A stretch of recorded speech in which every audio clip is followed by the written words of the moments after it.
ஆடி offer போட்டிருக்காங்கன்னு சொல்லிட்டு வீட்டில் ஒரு திடீர் ஷாப்பிங் பிளான் பண்ணிட்டு ராஜபாளையத்தில் இருக்க ஆனந்தம் சில்க்ஸ் போயிருந்தோங்க. திங்கக்கிழமை நான் இவ்வளோ கூட்டம் எதிர்பார்க்கலங்க. அவ்வளோ கூட்டம் இருந்துச்சு. அதுக்கப்புறம் தான் நான் கேள்விப்பட்டேன் சண்டே இதை விட பயங்கரமாக கூட்டம் இருந்துச்சு அப்படின்னு சொன்னாங்க. மேக்ஸிமம் ஷாப்பிங் ஃபுல்லாக அந்த லேடிஸ் செக்ஷனில் தாங்க. அதனால கூட்டம் எக்கச்சக்கமாக நான் பார்க்க முடிஞ்சுது.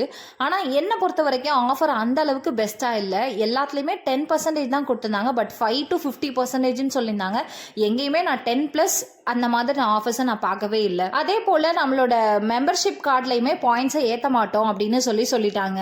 நிறைய மேக்ஸிஸ், ஷர்ட் டைப் டாப்ஸ் இது எல்லாமே ஜார்ஜெட் மெட்டீரியல்ஸில் நிறைய வந்திருந்தது. ஆனால் என்ன அப்படின்னா எதுலேயுமே ப்ளஸ் சைஸில் அவைலபிள் இல்லைன்னு சொல்லிட்டாங்க. அது ரொம்பவே டிசப்பாயிண்டடாக இருந்தது எனக்கு. இன்னொன்று பலாசோ பேண்ட்ஸ் எல்லாமே டிஃப்ரெண்ட் கைண்ட் ஆஃப் மாடல்ஸ் எல்லாம் நான் முன்னாடி பார்த்துருக்கேன். பட் ஆனால் இப்போ எதுவுமே இல்லைன்னு சொல்லிட்டாங்க. எனக்கு என்னவோ ஆடி ஆஃபருக்கு முன்னாடி நான் வாங்கின அந்த ட்ரெஸ்ஸோட ப்ரைஸ் ரொம்பவே பெட்டர்னு ஃபீல் ஆச்சுங்க. பட் சாரீஸோட கலெக்ஷன் ரொம்பவே நிறைய பார்க்க முடிஞ்சுங்க. அண்ட் டிஃப்ரெண்ட்டாகவும் இருந்துச்சு. நீங்களும் உங்களோட ஆடி ஷாப்பிங் எப்படி இருந்துச்சுன்னு உங்களோட அனுபவத்தை என் கூட கமெண்ட்ஸில் ஷேர் பண்ணிக்கோங்க. See you next video. Tata bye.